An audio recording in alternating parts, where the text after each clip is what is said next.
Olá a todos e todas, estamos aqui no nosso último encontro. Eu sou o Davidson Viana, professor da Universidade Federal do Paraná, e recebi uma missão impossível, falar sobre manejo do comportamento suicida em 15 minutos. Será que eu consigo? Não sei, mas vamos lá. Então, vamos ver aqui.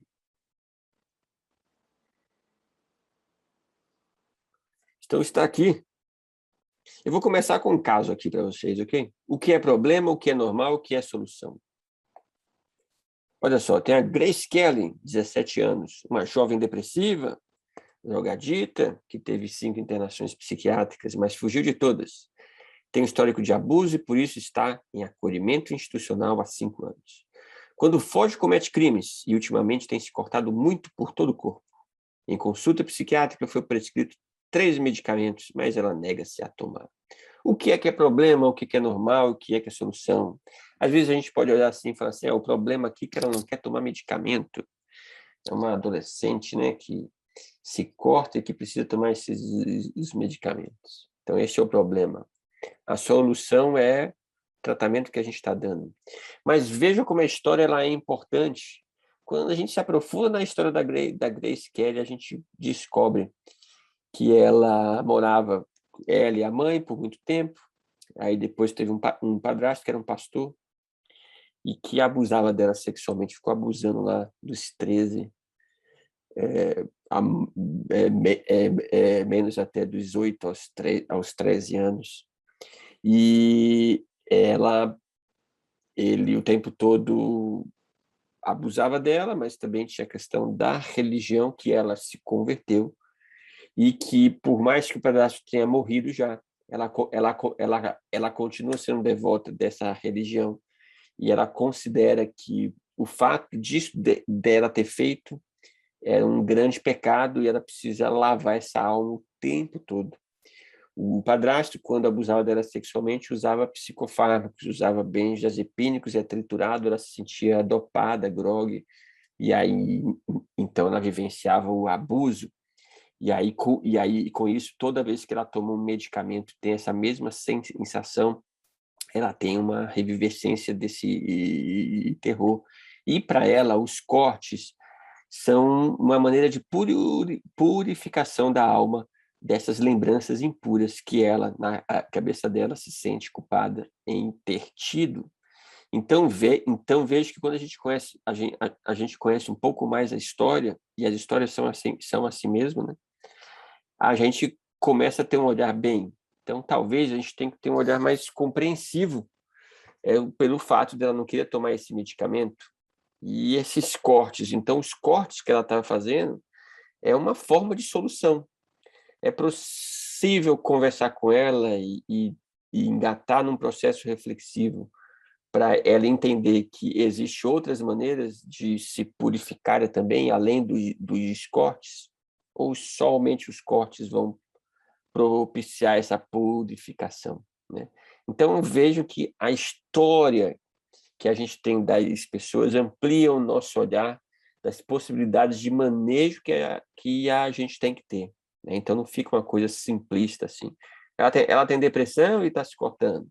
Precisamos dar lítio. Aí, lítio aí ela vai tirar o corte, né? Um pensamento muito simplista isso. O comportamento suicida, pessoal, ele tem tanto a questão da ideação suicida, tem o planejamento, né? A tentativa a tentativa de suicídio em si, que não necessariamente a pessoa precisa ter ideação suicida para ter a tentativa, tem o suicídio, né? Então, digamos, visões diferentes de um problema que é complexo. E essa frase aqui é muito importante. O que é o suicídio?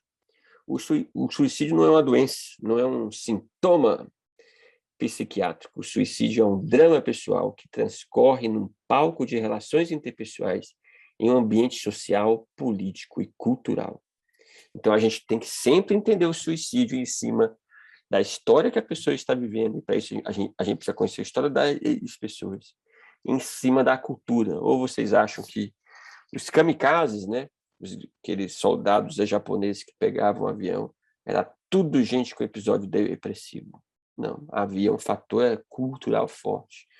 Né? No Japão, por exemplo, há várias palavras para suicídio que têm origens e motivações sim, diferentes. Então, o suicídio é também um fenômeno cultural e também político. Né?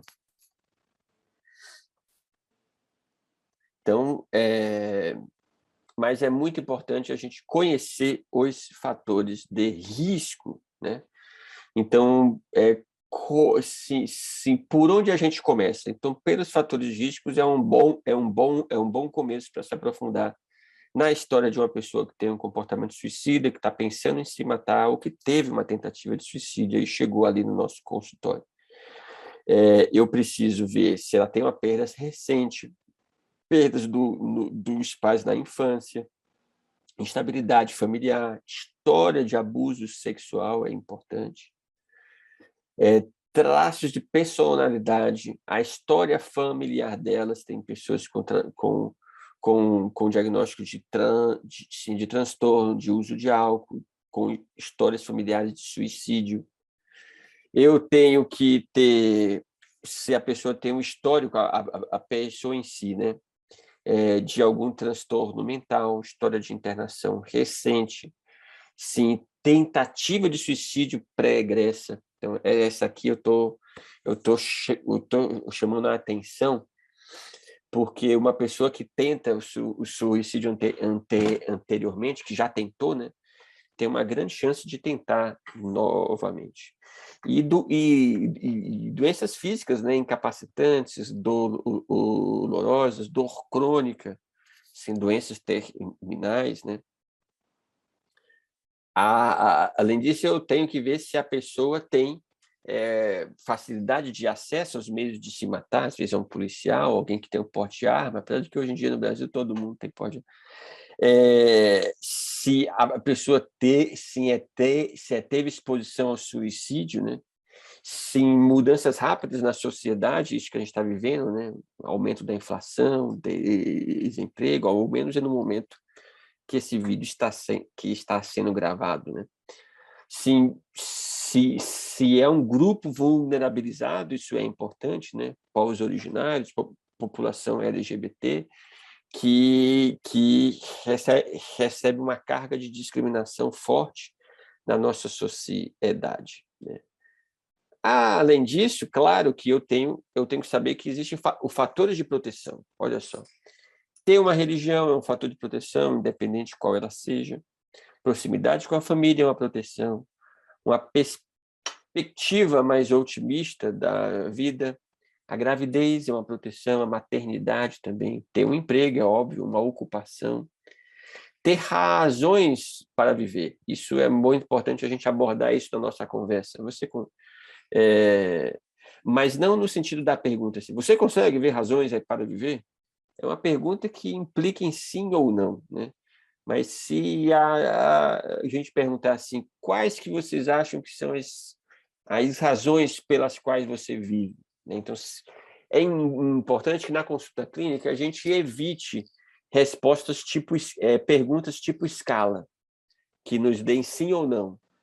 Mas a gente tem que ter, sim, fazer perguntas baseadas em como, me fale sobre, né? Às vezes você nem precisa falar nada, mas você fala tipo, puxa vida, né?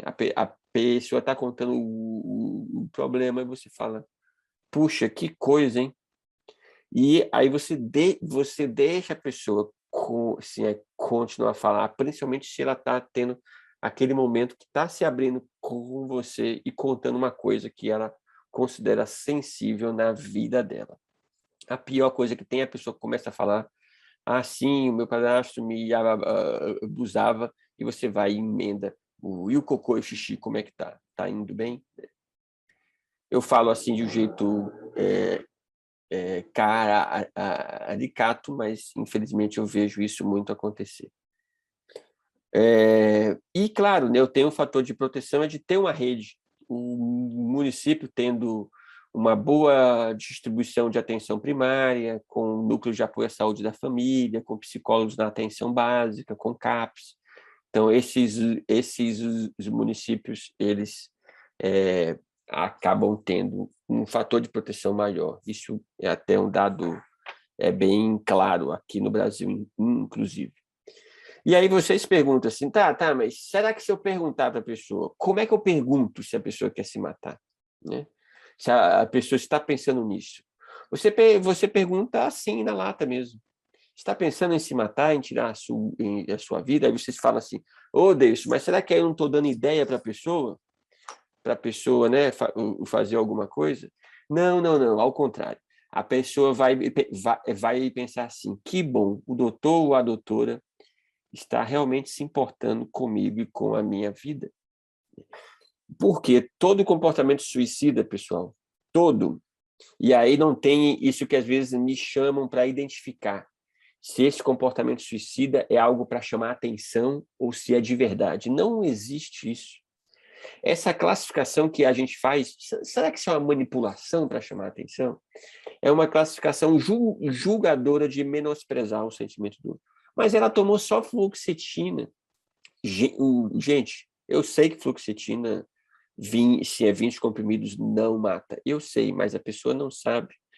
E era o que a pessoa tinha acesso, né? Se ela tivesse acesso a uma arma, talvez ela faria isso no momento de impulsividade. Então, a gente não deve nunca menosprezar o comportamento suicida. Todo e qualquer comportamento suicida é um pedido de alerta, é um aviso de alerta, é um pedido de socorro. E a gente não pode fazer pouco caso disso, como, por exemplo, uma jovem de 17 anos chega no pronto-socorro porque tentou se matar com 20 comprimidos de fluoxetina. Está a equipe toda rindo e falando, né? Isso aí é porque, né, falta de namorado, é coisa de adolescente. Não, isso é um sofrimento, né? Então a gente tem que parar de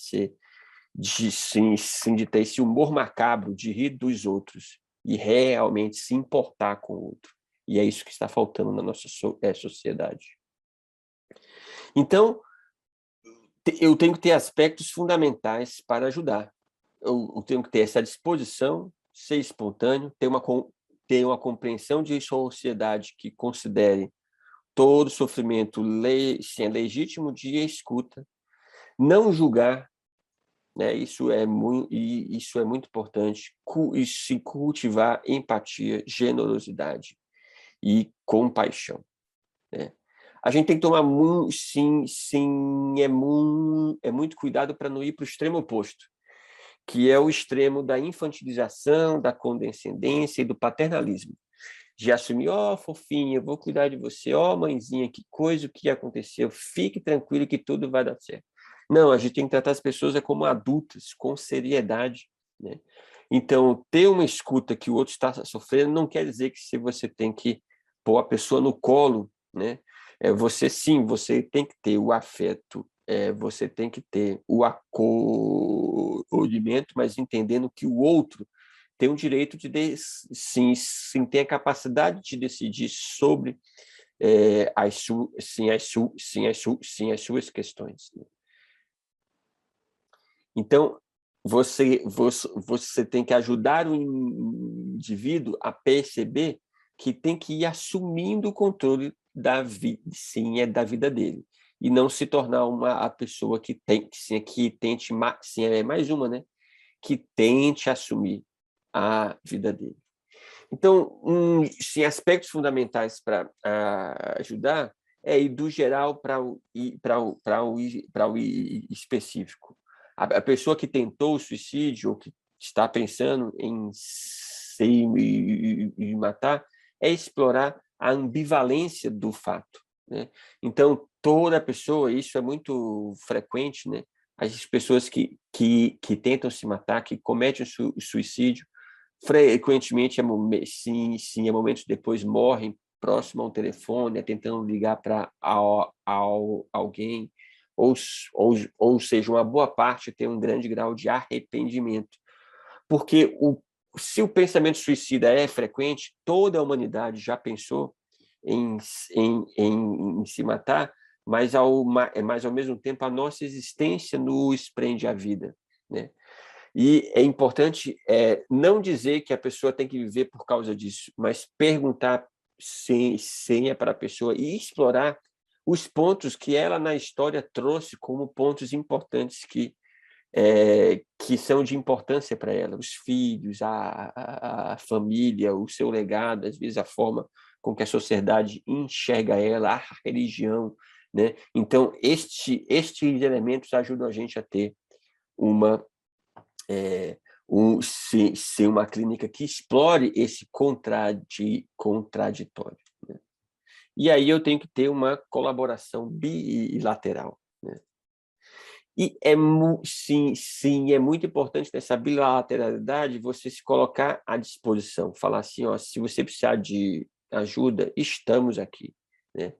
Eu preciso estabelecer um vínculo de confiança, manter a atitude de acolhimento, evitar, que nem eu já falei, julgamentos morais, separar as minhas crenças do meu acolhimento, evitar de nem doutrinar a pessoa e nem banalizar, e nem dizer para a pessoa o que eu tenho que fazer.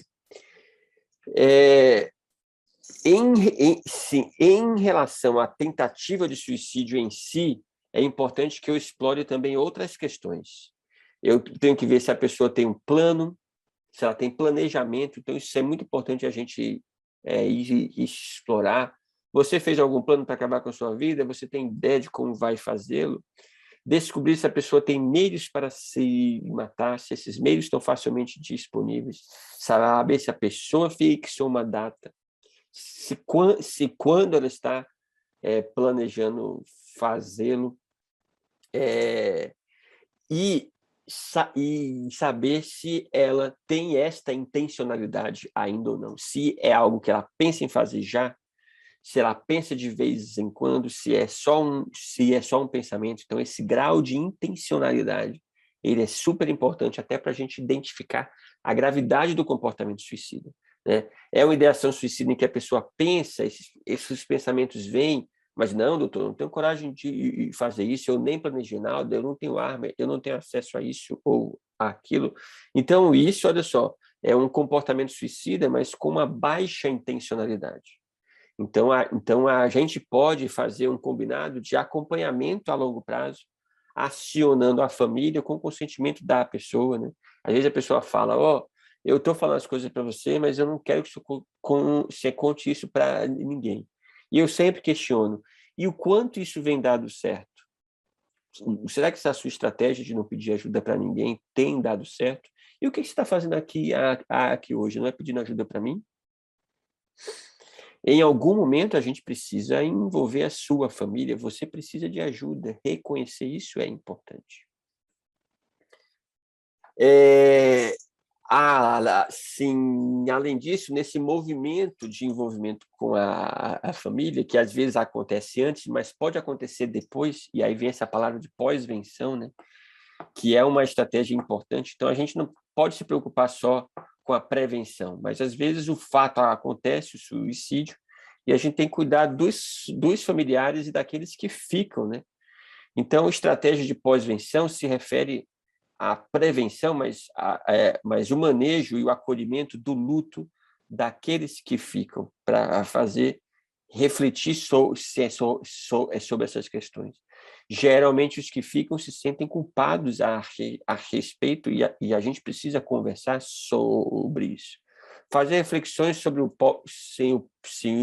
pós-morte, sim, avaliar as intervenções que são mais eficazes, né, com os enlutados. E mais importante que isso é a ideia de ter um segmento continuado com os familiares após o evento. Aí vem a questão, né? Existe tratamento medicamentoso para o comportamento suicida? Para o comportamento suicida, não, né? Porque é um comportamento que nem a gente viu, é multifatorial, é um drama pessoal que se passa lá num palco político, social e cultural. Mas, sim, dependendo de outras situações que são identificadas, né?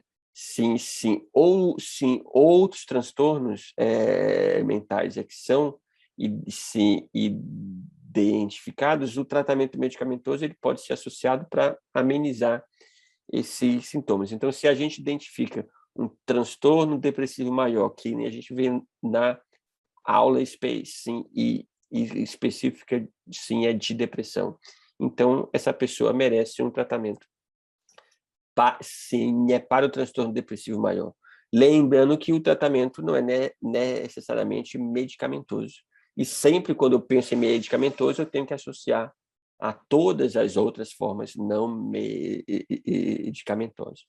Por isso a importância de, sim, edital decisão estar atrelada à história, que nem eu contei da Grace Kelly, mais ampliada de cada usuário. É isso, gente. Então, em 15 minutos a temática. Espero que vocês tenham gostado dessa sequência insana, para usar a palavra aqui, de 19 aulas, né, minhas, mais 6 da Sabrina, então 25, então é 25 aulas, né, 7, a Sabrina falou aqui para mim que são 7. Então são bastante aulas, esperamos que não tenham sido cansativos, e um grande abraço aí para todos vocês. Até mais.